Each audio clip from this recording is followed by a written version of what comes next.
Praise the Lord दोस्तों, कैसे हो, क्या हाल है। आज मैं आपसे जो बात करना चाहता हूँ, आपने देखा होगा कि अभी अमेरिका से, यूएस से जो इलीगल इमिग्रेंट्स वहाँ पर थे काफ़ी सालों से, तो उनको अमेरिका ने, यूएस ने उन्हें इंडिया में डिपोर्ट किया है। और इंडिया में वो यूएस जो मिलिट्री प्लेन है उसके ज़रिए वो इंडिया में लेकर आए हैं। और मैं आपको ये बात इसलिए बता रहा हूँ, और ये इंडिया के जितने भी वहाँ पे लोग थे, और सभी पूरे वर्ल्ड के अलग अलग कंट्रीज़ के जितने भी लोग थे, और उनको जो डोनाल्ड ट्रंप के कहने के अनुसार अभी वहाँ से डिपोर्ट किया जा रहा है, जितने भी इलीगल इमिग्रेंट्स थे।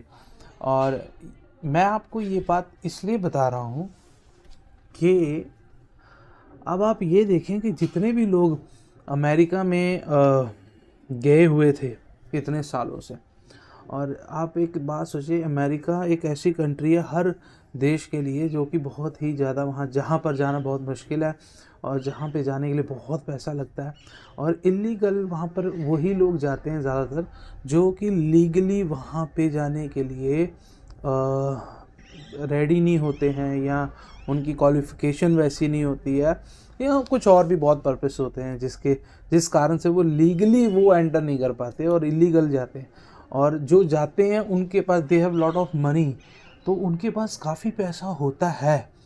तो आप ये सोचें कब से वो लोग वहाँ पे रह रहे होंगे, और जो उनकी फैमिलीज़ हैं जो यहाँ पे रह रही हैं इंडिया में, वो क्या कहती होंगी अपने परिवार के बारे में कि भाई मेरा तो जी बेटा अमेरिका में है, या मेरे तो जी पापा अमेरिका में हैं, या मेरा भाई अमेरिका में, मेरी सिस्टर अमेरिका में, हमारा तो जी पूरा ख़ानदान अमेरिका में सेटल हुआ है। और आज एक झटके में जब आप उन्हें देखेंगे, पैरों में बेड़ियां डाली हुई हैं, हाथों में बेड़ियां डाली हुई हैं,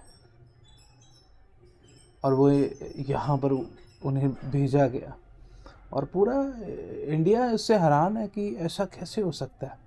और ये सब, ये एक चिन्ह है, स्पिरिचुअली ये एक चिन्ह है, और ये अंत के समय के वो साइन है जो, मतलब ऐसा कब हमने पढ़ा है, मैंने हिस्ट्री में पढ़ा है कि ऐसे बेड़ियां डाल के ले जाया जाता है, हाथों में हथकड़ियाँ डाल के। मतलब वो इमिग्रेंट्स हैं और इलीगल गए हैं, उन्होंने कोई ऐसा कोई मर्डर नहीं किया, कोई टेररिज्म से वो रिलेटेड नहीं है, कोई अटैक से रिलेटेड नहीं है कि इस तरह देखने को मिले। लेकिन फिर भी हमने देखा कि ये कैसा हुआ, और बिना, और ये जो सब कुछ चल रहा है, ये इस अंत के समय की वो चेतावनी है, संकेत है सभी लोगों के लिए, सिर्फ अन्य जाति के लिए नहीं, प्रभु के लिए, लोगों के लिए भी। कि जो लोग अपने पैसों पे बहुत ज़्यादा, जिन्हें घमंड है, बहुत अमीर लोग हैं, और जो सोचते हैं कि हम बचाए जाएंगे। बाइबल में लिखा है कि जो लोग धन पे भरोसा रखते हैं ना, वो बहुत बुरी मार खाते हैं। और जिनका भरोसा धन पे है, वो उन पे विपत्तियाँ इस तरह आएंगी, उनका धन भी उन्हें बचा नहीं पाएगा। तो अब आप ये सोचें कि मतलब वो किस तरह की फैमिलीज़ होंगी। आपने देखा ही होगा, हमारे आस पड़ोस में, हमारे रिलेटिव्स में भी होंगे लोग, लेकिन आज उन्हीं के वही पापा, वही भाई, वही बहन, वही रिश्तेदार, आज उनके हथकड़ियाँ उनके लगी हुई हैं, पैरों में बेड़ियाँ डाली हुई हैं, और वो आ रहे हैं।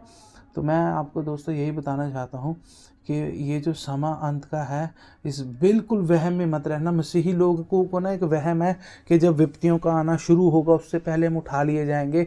ऐसा नहीं है, इस वहम में मत रहना, मत फंसना, ऐसा कुछ नहीं है। आप बाइबल को स्पिरिचुअली जब अध्ययन करते हैं, रेवोल्यूशनरी वे में अध्ययन करते हैं, फिर आपको पता चलेगा कि वो जो विपत्तियां हैं, विपत्तियों को लोगों को देखना है। और वो जब आप मत्ती 24 पढ़ते हैं, वहाँ पे लिखा सब कुछ के बाद वो समय है जब लोगों का उठा लिया जाना होगा। लेकिन लोगों को लगता है वो रेलिवेंट हैं सभी वर्सेस। उन्हें लगता है कि शायद हम लोगों के साथ विपत्तियों में थोड़ी होना है, हम लोगों को जब मुहर लगनी है, जब ऐसी विपत्तियाँ आनी, हम लोगों ने थोड़ी वहाँ पे, हम लोगों ने तो उठाए जाना है। तो ऐसा नहीं है। जब आप इसको ध्यान करेंगे, और तब आपको पता चलेगा कि ये इस वहम में मत रहना, और आप अपने जीवन को परमेश्वर में बोएं, प्रभु में बने रहें, और अपने आप को परमेश्वर के साथ जुड़े रहें, क्योंकि ये जो विपत्तियाँ ये अब उसमें कितने लोग ऐसे होंगे जो हो सकता है मसीही हों, प्रभु में हों, और पर विपत्तियों ने घेर लिया, जो एक समय एक ऐसे जोनर में गए थे। एक प्रभु की तरफ से जाना होता है, इलीगल जो गया वो तो गया ही बंदा अपनी मर्जी से, है ना। और देखो कितने सालों बाद किस तरह से वो आए, पूरे देश ने उनको देखा, और जो उनको मेंटली वो डिस्टर्ब हुए हैं, मतलब इतना बड़ा एक धक्का लग जाता है बंदे को, है ना। वो एक अलग है। तो मैं आपको दोस्तों यही बताना चाहता हूँ, इस अंत के समय में ये सारी अपडेशन से आप अपडेटेड रहें। देशों विदेशों में क्या हो रहा है आपको पता होना चाहिए। जियो पॉलिटिक्स में, इंटरनेशनल पॉलिटिक्स में क्या चल रहा है ये आपको पता होना चाहिए। ऐसी चीज़ें शिफ्ट हो रही हैं जियो पॉलिटिक्स में, वो आपको पता होना चाहिए। कंट्रीज़ क्या कर रही हैं, क्या, अगर आपको वो इंटरेस्ट है, अगर आपको बड़े कामों को जानना है, परमेश्वर के बड़े भेदों को जानना है, तब आपको इस सिनेरियो में जाना पड़ेगा। यूएन के बारे में, ब्रिक्स के बारे में, यूनाइटेड नेशंस के बारे में, यूरोपियन यूनियंस के बारे में, साउथ अफ्रीका काउंसिलर के बारे में, ये सारी चीज़ें आपको इसमें जाना पड़ेगा। आप ये नहीं कह सकते कि हमारे इंटरेस्ट ही नहीं है।